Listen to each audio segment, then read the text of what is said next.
Afterlife of the Party stars Victoria Justice as Cassie, a social butterfly who experiences the biggest party foul of all, dying during her birthday week. To her surprise, she's given a second chance to right her wrongs on Earth by reconnecting with loved ones, and most importantly, prove that she's worthy enough to get into the big VIP room in the sky. This is directed by Stephen Herrick, who also directed Bill and Ted's Excellent Adventure, The Mighty Ducks, and Mr. Holland's Opus, among many other notable 80s and 90s films, and it premiered on Netflix last weekend. It's a story we've seen so many times before in one way or another, where our main character is someone who's unlikable, and they're now put in a predicament that forces them to learn this important lesson, and they have to reflect on all the bad things they've done in order to be better, and it's something that's been done to death, no pun intended. We've even seen the trope of someone who dies and gets a second chance a number of times as well. And because of all that, it makes this about as cheesy and predictable as they come, as you can call exactly where this movie's going from almost the second it begins. So while I ultimately think the movie doesn't work, I am going to give it a lot of credit, as it does mainly embrace all of its cheesiness.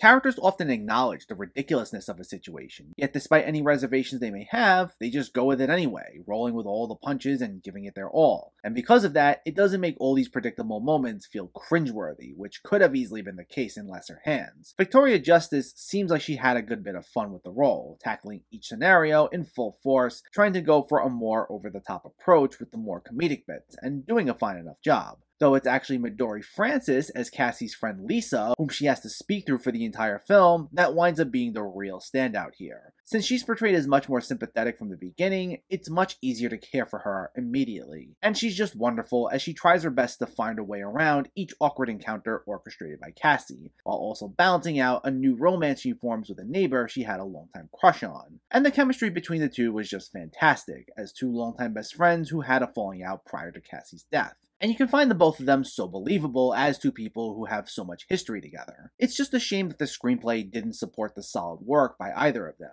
Not that it's absolutely god-awful, as it was occasionally funny at times, but as I said, it's as predictable as they come, and it's filled to the brim with cliches and easy workarounds to complicated problems. Plus, while it can be occasionally funny, it definitely needed to deliver more in that department, as a number of jokes do fall flat. It also tried way too hard at being both ridiculous and over the top, while also pulling on our heartstrings during the more sentimental moments, so it causes the tonal shifts between the two to be some pretty extreme swings. It would try having the best of both worlds, but it needed to push the ridiculousness a little further, while also moving away from the cliches to make its emotional beats feel more earned. Overall, you could certainly do a lot worse than this film, but it ultimately didn't work for me. While the performances are charming and it embraces its cheesy tone, it's way too reliant on predictable beats, while its jokes need to feel a bit fresher in order to actually stick the landing. While I'm sure it came from a good place, it's unfortunately too hit and miss. Afterlife of the Party gets a 5 out of 10. So let me know, did you see Afterlife of the Party, or are you planning to see it, and what were your thoughts? Did you find it funny? Do you want to see more from this cast? Let me know in the comments below so we can discuss. Also, if you enjoyed this video, please like it and share it, and for more movie reviews and film discussion, please make sure to hit that subscribe button to stay updated. Thanks for watching everyone, and keep having fun with film.